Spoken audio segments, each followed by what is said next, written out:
There is darkness here. There is grief. There is fury. And buried beneath all of it, stubborn as roots through stone, there is love. If you enjoy dark paranormal romance filled with dominant kings, hidden queens, and dangerous destiny, make sure to subscribe and turn on notifications so you never miss a new story. The Girl Without a Wolf. They called me cursed long before I understood what the word meant. In the river pack, strength was everything. And a wolf, your wolf, the creature that lived inside your blood and bones and answered to the moon, was the measure of that strength. Without it, you were incomplete, hollow, wrong. At 16, when every other girl in my generation had shifted beneath the silver blessing of the full moon, I remained human, wolfless, useless, a stain on the bloodline of Alpha Darius. I still remember the night my father's gaze changed. We were in the training yard, and the moon had crested the ridge like a pale wound in the sky. All around me, girls I had grown up with fell to their knees, faces tilted skyward, gasping as the change took them. Bones shifted, skin rippled, beautiful, terrifying, sacred. I waited. I always waited. But the moon offered me nothing. My father watched from the edge of the field. I saw it happen in real time, that slow, terrible turning of his expression. Pride collapsed into confusion. Confusion curdled into disappointment. And disappointment, like all things left to fester in cold places, it turned into something far worse. Regret. After that night, I was no longer his daughter in any way that mattered. I was a problem to be managed, a liability to be contained. The Alpha's wolfless child, whispered about in the marketplace, pitied in the healer's hall, avoided in the training grounds. I learned to make myself small. I learned to disappear into corners and shadows. I learned that the world had very little patience for those who did not fit into the shape that had been carved for them. The war began shortly after. For 3 seasons, the North had been restless. There were stories, the kind told in hushed voices around fires that had burned down to embers, of a kingdom beyond the mountain passes that operated by rules older than any pack law. A kingdom not of wolves, but of something older. Something that had been walking the earth long before the moon goddess learned to shapeshift souls. Lycans, where wolves were changed by the moon, gifted with a second self, a creature that lived alongside the human heart. Lycans were born into their power, whole and complete and terrible from their very first breath. They did not shift so much as they expanded, growing into forms that dwarfed any wolf 3 times over. Their strength was not a gift. It was an inheritance. Their king was whispered about in fear and fascination in equal measure. Ruthless, unbeatable, merciless, King Kale Draven.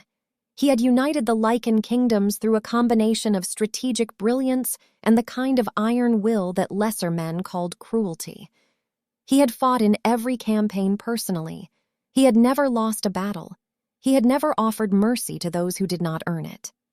And when the Lycan kingdom began its march across the northern territories like a living nightmare, systematically, methodically, with the patience of something that understood it would outlast anything that stood against it, the river pack found itself at the edge of an abyss.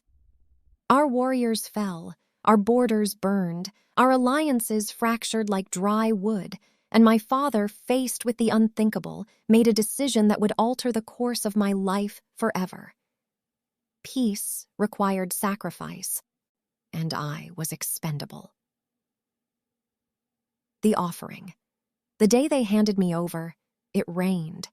Not the gentle kind, not the soft gray curtain of spring rain that turns the meadows green and makes children run laughing through puddles. This was a violent, punishing storm. Thunder that rolled through your chest like a second heartbeat. Lightning that split the sky open as though something above was furious, as though the moon goddess herself disapproved. I stood in white. The dress had been chosen deliberately. I understood that even then. White for purity, white for peace, white for the blank page upon which the terms of our surrender would be written. My wrists were bare, unshackled by iron, but the weight of expectation sat heavier than any chain. Across the battlefield, still churned with mud and the memory of fighting, still faintly reeking of smoke and iron, the Lycan King waited. He sat atop a black stallion that stood impossibly still despite the thunder. His armor was dark as a midnight, every line of it suggesting controlled power, like a storm that had chosen for the moment to remain contained. His warriors flanked him in perfect formation, not the loosely grouped clusters of pack warriors, but the precise, disciplined ranks of an army that had been built rather than born. When his eyes found mine across the distance, something inside my chest trembled. Not fear. Something older. Something I did not have a word for. Recognition. He dismounted slowly, every movement deliberate, boots sinking into mud and the ruin of the battlefield with the unhurried certainty of a man who had never needed to rush, who had never been in a position where rushing would help. My father stood beside me, rigid with barely contained shame. He had spent 30 years building himself into a legend among the river pack, feared, respected, admired. And now he stood here in the rain, offering his only daughter like a coin to a debt collector. "This," my father said, his voice admirably steady, his eyes fixed somewhere above my head rather than on my face, "is my daughter Sylvia. She will reside in your kingdom as a symbol of peace." Symbol, offering, collateral, the word peace doing tremendous heavy lifting over the reality of what this was. King Cale Draven stepped closer. Up close, when he was even more overwhelming than he had appeared from across the field. Tall, broader across the shoulders than any wolf I had ever seen, taller than any man in our pack. Power didn't simply roll off him. It emanated from him the way heat comes off stone in summer, constant and unavoidable. He circled me once, slowly, a deliberate assessment. I kept my spine straight and my chin level and refused to give him the satisfaction of flinching. "You offer me a girl with no wolf?" His voice was deep, rough like distant thunder still rolling after the lightning.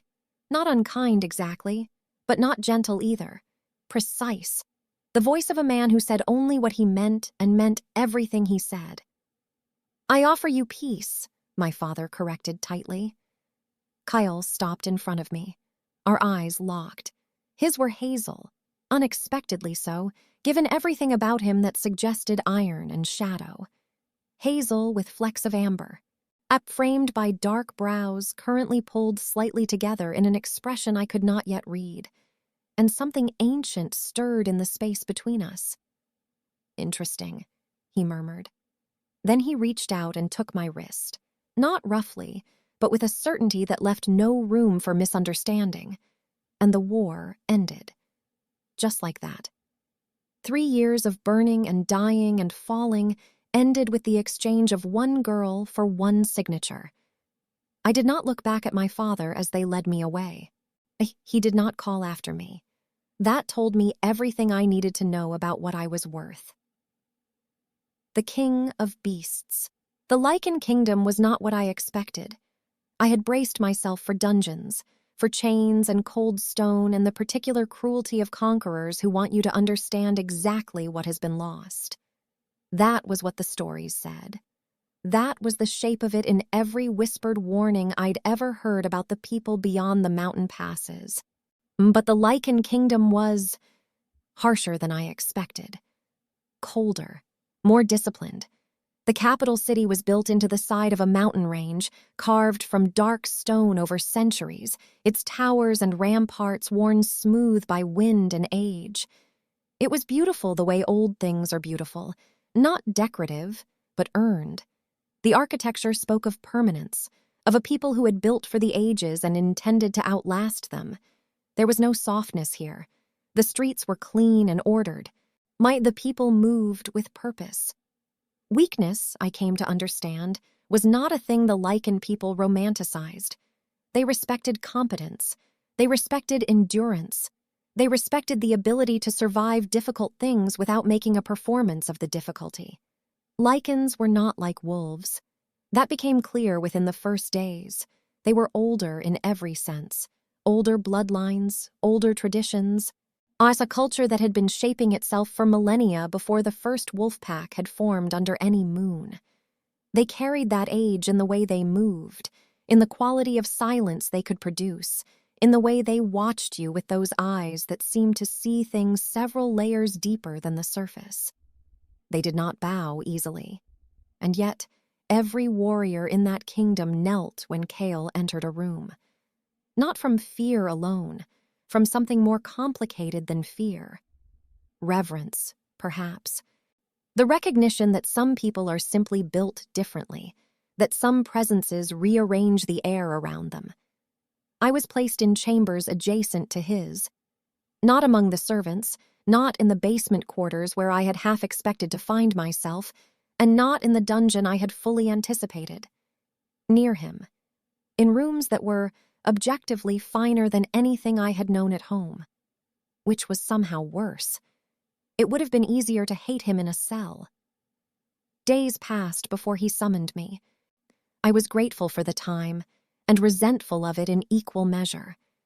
I used it to observe, to map the rhythms of the castle, to understand the shape of the world I had been delivered into. I watched from windows. I asked careful questions of the silent attendant assigned to me. I learned names and routes and the subtle hierarchy of a court that did not advertise its power structures but had very clear ones nonetheless. When I was finally summoned, I walked into his war chamber with my chin up and my hands steady and every nerve in my body screaming. He did not look up immediately. Maps sprawled across a long stone table, campaign maps, trade routes, territorial boundaries marked in ink that had been redrawn enough times to leave the parchment soft. Torches threw flickering shadows across walls hung with weapons and the faded standards of kingdoms that no longer existed. He was writing something. The scratch of the quill was the only sound. I waited. "Should I burn the world for you?" he said suddenly, without looking up, voice low and conversational, as though continuing a discussion I had not been present for. "Or burn for you?" My breath caught. He set the quill down, finally lifted his gaze. Hazel eyes, in the firelight, intense, predatory, assessing me with the same quality of attention he had given those maps. "Kill for you," he continued slowly, rising from his chair. "Or get killed for you. What should I do before you realize I'm irreparably chained to you?" My heart slammed against my ribs. I forced my expression to remain neutral. "I'm nothing but the bane of your existence," I said. "That's what you called me, when they first brought me here." His jaw tightened. I was wrong. He came around the table, each step deliberate, closing the distance between us in a way that was neither threatening nor comfortable, simply inevitable, like weather. I should have been clearer. Then, without warning, he pulled me against him, not violently, but with a certainty that left no room for doubt. My palms hit his chest, warm, solid, alive in the way that things built from fundamental forces are alive. "To me, Sylvia," he murmured near my ear, his voice dropping to something that moved through me like low music. "You are both my ruin and my salvation." I should have been afraid. I should have been angry. I hated that my pulse betrayed me. I hated that deep in a place I didn't want to examine, something answered him. The secret beneath the skin weeks turned into months. I tried to hate him. With genuine effort, real intention, I constructed arguments and reminded myself daily of every reason hatred was the only rational response. The war, the casualties, my stepbrother Kale, who had gone north with the Riverpack's finest warriors and come home in pieces. The way my father had stood in the rain with his eyes averted and traded me like livestock. I tried to hate Kale for all of it, maintained the project of it like a garden I was determined to keep growing, But Kale was not the monster I expected, and that, in its own way, was infuriating. He trained before sunrise. Every morning in the lower courtyard I could hear it, the controlled rhythm of a man who disciplined his body the way others disciplined their minds. I looked, once, from a high window. He moved through his forms with a focused grace that had nothing to do with performance and everything to do with years of repetition turned into instinct. He listened to his people, held open court twice a week where anyone from the kingdom could bring disputes before him. He was not patient in the way gentle people are patient. He was patient in the way that deep water is patient. Underneath the stillness, tremendous force, but willingly contained for the sake of fairness. He punished cruelty within his own ranks without hesitation. I watched him demote a senior commander, a man who had served him for over a decade, for the mistreatment of a human prisoner. No discussion, no allowances made for past service, and he never touched me without permission. That frightened me most, because it meant the choice was mine. Because it was much easier to resist something that was being forced upon you than to resist something that simply waited with absolute patience for you to choose it. We talked. In the evenings, when the war chamber had emptied and the castle had grown quiet, he would sometimes come to the balcony outside my chambers and simply be present, not demanding conversation, not filling the silence with performance. Sometimes we would go an hour without speaking. Sometimes we would talk until the fire burned down to embers. He asked me about the river pack, not tactically, not as intelligence gathering, but as genuine curiosity. What the ceremonies were like, what food we ate in winter, what songs the children sang. I asked him about the Lycans, about the bloodlines, about the history that went back further than any written record. He answered everything. Honestly, I thought, without the careful, edited quality of a man managing his image. One night, under a blood-red harvest moon, everything changed.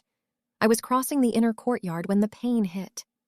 Not gradually, not the slow warming I'd been told wolf shifts felt like, the pleasant ache of something long sleeping awakening. This was an ambush. Heat exploded through my veins like someone had replaced my blood with liquid fire. My spine arched. My knees hit the stone. I had been in pain before. I understood pain. But this was something else entirely, not destruction, I realized through the white-hot agony of it, but transformation. My bones were rewriting themselves. My cells were remembering something they had always known and been prevented from expressing. I screamed. I couldn't help it. Kyle was there in seconds.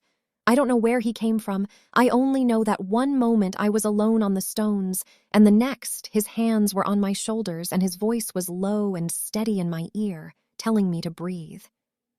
"I've got you," he said. "Let it come. Don't fight it. Let it come."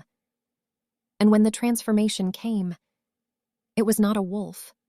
Larger, darker, had a power at a different frequency, older, deeper, something that operated closer to the bone of the world. Silver-streaked with midnight, my fur catching the moonlight in ways wolf fur never quite did. I stood on 4 powerful limbs that felt less like a second body and more like the full truth of my first one, finally permitted to exist. The gasps from the surrounding guards would have been audible from the far towers. Lycans are born. They are not made, not infected, not gifted. The bloodline does not transfer. It is inherited. It is an absolute of their world, one of the few things about them that is not negotiable, except that I was standing here. Kyle stepped toward me, slowly, arms at his sides. Not afraid. There was nothing afraid about him. His wolf, vast and dark and patient, rose in his eyes. "Mine," his wolf said. Not a question.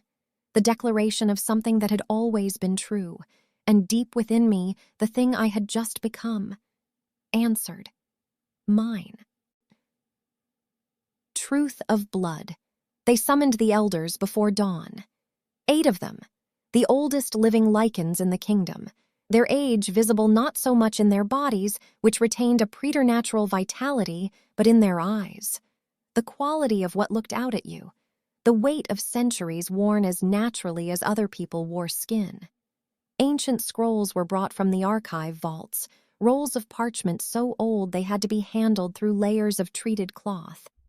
The language on the oldest ones had not been spoken aloud in generations. The eldest among the council, a woman named Vara, who had white hair down past her waist and eyes the color of deep water, translated without looking up. And the truth unraveled like a curse finally broken. My mother had not been Riverpack. She had come from a branch of an old Lycan bloodline, one of the minor houses, the ones that had never sought political power but had persisted quietly through the generations, intermarrying occasionally with human communities on the borders, keeping their nature hidden out of survival. She had been exiled when she chose to stay with my father rather than return to her people. Exiled and eventually killed, though my father had told me she died of fever when I was 3, and I had never had reason to question it. I sat with that for a long time. The wolfless curse had not been weakness, Vara told me. It had been dormant power. Lycan blood in a wolf environment. The two frequencies disrupting each other, neither strong enough without a catalyst to fully express. The Riverpack's rituals, designed to call wolf souls, had reached towards something that wasn't wolf and found no purchase. I had not failed to shift because I was broken. I had failed because I was something else entirely, waiting for the right conditions. The catalyst, Vera said. Us with the steady calm of someone delivering information she had perhaps known was coming, was a mate. A Lycan mate, specifically. The proximity, the recognition, the ancient machinery of Lycan bonding, stirring the blood into full expression. Kale had not conquered the Riverpack by coincidence. Fate had drawn him there. Had been drawing him perhaps for years. The slow gravitational pull of two people meant to orbit each other, finally close enough for the pull to become undeniable. Oh, and I, wolfless, cursed, expendable, had been born to stand beside him. I appreciated the symmetry of it, theoretically. In practice, I had several feelings about the idea that my entire identity up to this point had been shaped by something I had no say in. But love does not erase grief. And love, whatever was growing between us, whatever word would eventually be accurate for what Kale and I were to each other, did not undo the losses that had brought me here. You killed my brother, I said that night. We were in our chambers, his chambers, technically, though the distinction had grown blurry over the preceding weeks. He was standing by the window. The moon was thin and cold outside. His expression hardened. He died in battle. You led that battle. Silence stretched between us. Not hostile exactly, but waited. Kale was brave, Kyle said finally. He fought well. He died without retreating. That's not... I know it's not what you're asking. His voice was quiet, not defensive, not performing contrition, simply honest. You're asking if I'm sorry. He turned from the window. If I could rewrite that day, he said, I would. Not for the politics of it, not for what it costs me now. I would rewrite it because you loved him, and because you carry that absence like a stone behind your ribs. And I would take that weight from you if I could. I was quiet for a long time. That was the moment I stopped hating him. Not because it absolved him, not because the grief dissolved, but because monsters do not wish to undo their sins. Something that only wants your surrender does not ache over what it has cost you. The child of two kingdoms' peace is fragile. Anyone who has lived through its making understands this. The negotiations are difficult. The signing is ceremonial, the celebrations are genuine, and then the real work begins, which is the daily, unglamorous task of maintaining something that every faction with a grievance wants to dismantle. There were factions. There were always factions. The rogue movement had been building in the margins of the kingdom for months before it became visible. I had noticed the signs, the particular quality of certain silences when I entered rooms, the way some eyes tracked me with assessment rather than curiosity, the messengers who arrived late and left quickly. But when I brought my observations to Cale, he was already aware. He was managing it, he said. Watching. Waiting for the right moment to address the rot without creating a larger rupture. What he had not anticipated was how personal it would become. The rogue faction's core argument was this: a wolfless girl, regardless of what she had since become, who had arrived as political collateral, could not stand beside the Lycan King as queen. Her bloodline was compromised by river-pack taint. Her loyalty was suspect. Her ascension was a symbol of weakness that the kingdom's enemies would exploit. The fact that this argument ignored the inconvenient truth of my heritage, of the elders' testimony, of the ancient texts, that was, I supposed, just the nature of movements built on resentment rather than reason. They struck on the night of the winter solstice gathering. It was the largest ceremonial event in the Lycan calendar. The entire court assembled in the great hall, the outer gates open for the celebration feast, guards distributed thin across a wide perimeter. A reasonable time to move if you were willing to spill blood at a celebration, if you had decided that the ends justified that particular means. They did not expect me to fight. I think they expected screaming, retreat, the panic of someone who had always been protected. I think they had looked at my history, at the girl who had stood in white in the rain and been handed over, and concluded that I was still that girl. They were wrong, and they did not know that I was protecting more than myself. I had known for 3 weeks. I had not yet told Cale. I was still adjusting to the knowledge myself, still sitting with the enormity of what it meant, still figuring out how to say it. But I knew. And in the courtyard, with attackers coming from 3 directions and Cale fighting in the center of it, something crystalline and absolute happened inside me. Everything I had ever been told I was, weak, useless, wolfless, expendable, every one of those assessments burned away in an instant. Power surged through me like lightning finding the perfect path to ground. My Lycan form rose fully, faster than I had ever managed in practice. No hesitation, no transitional pain, simply the immediate full expression of what I was, what I had always been underneath the wrong circumstances. I fought. I will not romanticize it. Fighting is terrible, and there is nothing in it that is not also tragedy. But I fought with everything I had, and Cale found me and turned from his own opponents and fell into position at my back, the 2 of us moving together with a coordination that shouldn't have been possible for people who had never drilled as partners. Except that it was possible, because some things do not require practice. Some things are simply the natural expression of a connection that runs deeper than training. When the final traitor fell, the great hall was silent, the kind of silence that follows violence, stunned and final. Kyle turned to me. Diane, his eyes moved over me with a swiftness that had nothing to do with attraction and everything to do with the desperate need to confirm I was intact.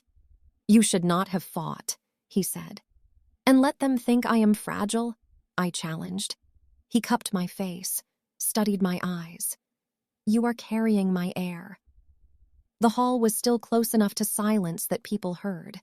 I watched the awareness ripple out from us in a wave. I placed his hand on my stomach. "Our air," I said. His breath faltered.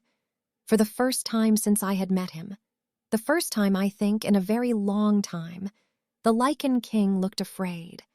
Not of enemies, not of consequences, of something far more specific and far more devastating. Of losing me. Love forged in war. The months that followed were filled with tension and tenderness in proportions that shifted daily. Kyle became both king and guardian, not in the suffocating sense, not in the way that care becomes control when it is driven by fear, but with a quality of attention that was entirely new from him. He was present in ways he hadn't been before. He cleared his mornings when I needed to rest. He sat with me in the evenings when the pregnancy made sleep elusive, reading aloud from whatever books I had requested from the archive, his voice low and steady in the dark.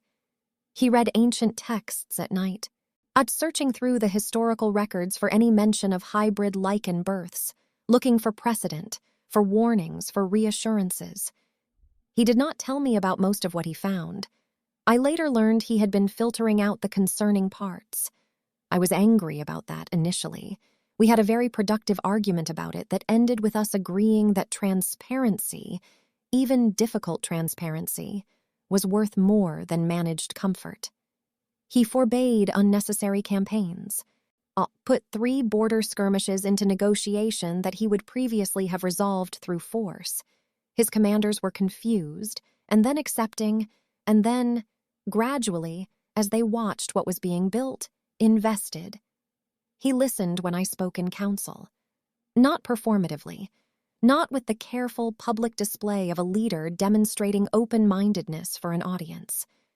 He genuinely listened, pushed back when he disagreed, changed his position when I made a better argument. I argued well when he thought he was right. The council adapted. Slowly and not without friction, but they adapted. And I, in ways I had to learn to recognize and accept, adapted too. Loving him did not mean betraying my past. That was the thing I had been most afraid of. That choosing him meant erasing Kale, meant giving my father some retroactive absolution he hadn't earned, meant making the river of what I'd lost run backward into a shape that justified the loss. But it didn't work that way. Grief and love were not opposites. You could carry both. You could build something new without demolishing everything that had come before it. You could hold your dead in one hand and your living in the other, and let neither diminish the other. I was learning that. Slowly, with help. The night our child was born, the moon shone brighter than anything recorded in the castle's centuries of astronomical records. The archivists made a note of it, called it unusual. He called it a sign. I was not thinking about signs. I was thinking about surviving. The labor was brutal in the way that transformative things are brutal, not simply painful but ontologically demanding, requiring every resource you have and then requiring you to find more. I understood somewhere in the middle of it why the old texts described birth as a threshold between worlds. You could feel it, the membrane between what had been and what was about to be, and the tremendous effort required to push through it. Kyle refused to leave my side. His senior healer apparently suggested at some point that his presence in the chamber was unusual for a king, and Kale apparently responded in a way that ensured the suggestion was not repeated. He held my hand. He did not tell me it would be fine. He was not, I had learned, a man who offered reassurances he could not guarantee. Instead, he was simply there, steady. His presence the thing it had always been, a fixed point. When the cry finally echoed through the chamber, the entire castle, I was told later, fell silent, as though every person in it had been holding a breath they didn't know they were holding. Our daughter's eyes opened. Silver, then hazel, then silver again, cycling between them as though she were still deciding. A murmur swept through the elders gathered at the chamber door. "She carries both bloodlines fully," Vera said, her voice very quiet. Not one dominant, not one suppressed, both complete. Kyle lifted her as though she were both the most powerful and the most fragile thing he had ever held, which, perhaps, she was. He stood with her in the window where the moon was brightest, and I watched his face do something I had never seen it do before. Unmake itself, and remake into something gentler. "You are not an offering," he murmured to her. "You are not collateral. You are not a symbol." He looked at me across the room. "You are a legacy." And when his eyes met mine, full of everything we had been through, everything we had cost each other, everything we had built from the ruins of it, I knew with absolute certainty that I had crossed the line between hate and love very long ago. Perhaps before I ever arrived at the gates of this kingdom. Perhaps in that rain-soaked field when something ancient had stirred at the recognition of him. Perhaps the moon goddess had not disapproved that day. Perhaps she had been celebrating. The throne. Beneath the moon years later, they would tell stories about us. In the Riverpack territories. Rebuilt now, the alliance genuine after years of careful work and honest reparation, they told the story of the wolfless girl who became a queen. They told it to their children as a story of reclamation, of identity deeper than what a single ceremony under a single moon could reveal, of blood that contains multitudes. In the Lycan Kingdom, they told a different version. More strategic, more interested in the political architecture, in how one woman's refusal to be only a symbol had reshaped two cultures' understanding of what power looked like. They told it in the council chambers and the training halls and the archive rooms. In the border territories, the places that had been most damaged by the war, the places where recovery had been hardest and trust had been most fractured, they told the truest version. The one that included the grief alongside the triumph. The one that didn't skip the hard years. But legends never tell the full truth. They do not speak of quiet nights, of the particular way Kale still watches me sometimes in the middle of ordinary moments, a council session, a shared meal, me standing in the archive with dust on my hands from an old text, as though he is calculating the probability that I might disappear. As though some part of him has never fully accepted that this is real, that I stayed, that the thing between us survived the weight of its own origin. They do not speak of the nightmares, his or mine, of the nights when the past is not the past at all but simply the present in different clothes, and we wake in the dark and have to remember where we are. The way we have learned over years to simply hold each other through it without explanation. The way silence between people who know each other deeply is a different thing entirely from the silence of strangers. They do not speak of the things we have forgiven each other for, the choices made before we knew what we were choosing toward, the costs that cannot be uncounted. They do not speak of my daughter's wolf. She is 7 years old now. She is everything. Kyle's stillness and my stubbornness and something entirely her own that belongs to no one else and never will. She has her father's hazel eyes and my tendency to ask questions that make adults uncomfortable. She has already, at 7, begun to understand that she is different from the children around her, and she approaches this difference with a curiosity that makes me simultaneously proud and terrified. Because the children who approach the world with that quality of open, fearless curiosity are exactly the children the world tries hardest to change. Her wolf glows when danger nears. Not silver, not hazel, but both simultaneously. A color that does not exist in any spectrum the old texts describe. The elders have been watching her since her first birthday. Vera, who does not use the word unprecedented lightly, has used it 3 times in reference to my daughter. I find this equal parts thrilling and terrifying. Kyle finds it only thrilling, which is one of the many ways in which he and I remain fundamentally different. It was Vera who found the prophecy. In the vault beneath the archive, the sealed chamber that required the blood of the eldest and the key of the king and the witness of the mate to open, which combination had apparently never previously occurred in the same generation. She brought it to us 6 weeks ago, her expression carrying the particular quality that I had learned, over years of council sessions, to associate with information that was about to require us to make very difficult decisions. The text was old, older than the kingdom, older than the bloodlines as they were currently understood. Written in the original Lycan script, not the modern version, but the ancestral form, the one that looked less like language and more like weather. Vara translated slowly, as though giving each word room to land. The child of divided blood shall either bind the realms forever, or tear them apart in a war that will eclipse the first. We sat with that for a long time. I am standing on the balcony now, the one that overlooks the full span of the kingdom. The city in the mountain, the valley below it, the forest that stretches to the horizon like the dark fur of something sleeping. The moon is full and enormous, and the kind of clear that makes the stars visible all the way to the edge of the sky. My daughter sleeps inside.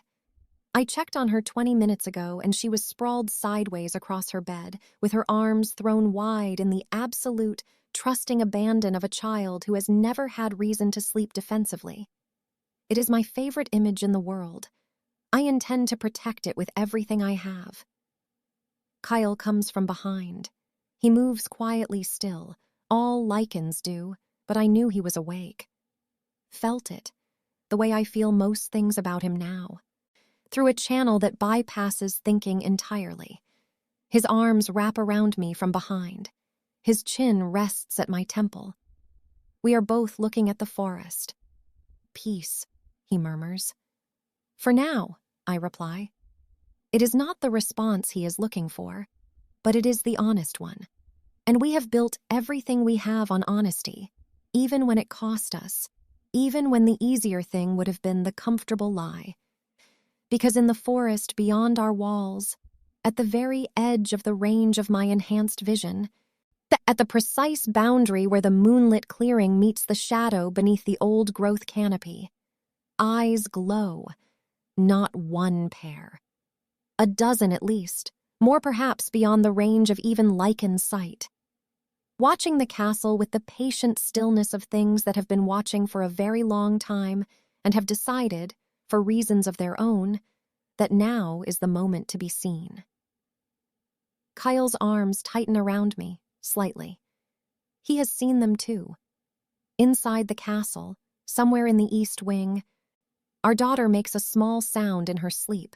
Not a cry, not distress, but something more like recognition. The way you respond to a familiar voice in a crowd, like she heard something calling. Her wolf stirs. Even in sleep I can feel it, the twin-toned glow of it pulsing once, twice, like a heartbeat finding its rhythm. Like an answer being composed. Kale's voice is very quiet when he speaks. Not afraid. He is never simply afraid, but something close to the edge of the vast territory between confidence and uncertainty. Vara has new translations. I know. She thinks the timing of the eyes in the forest. I know, I say again. Softer. We are silent for a moment. The forest is still. The eyes have not moved. Whatever is out there is waiting for us to decide whether we are afraid of it and what we intend to do about the answer. I think about the girl in white in the rain.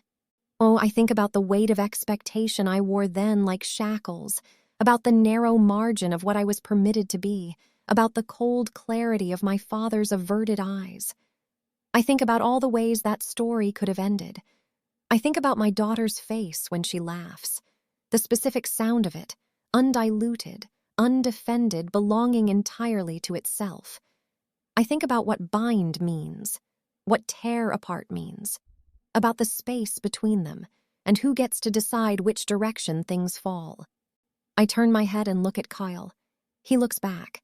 Neither of us looks away. She is strong enough, I say. He holds my gaze for a long moment, and then, slowly, deliberately, he nods. She is ours, he says, which means she is strong enough.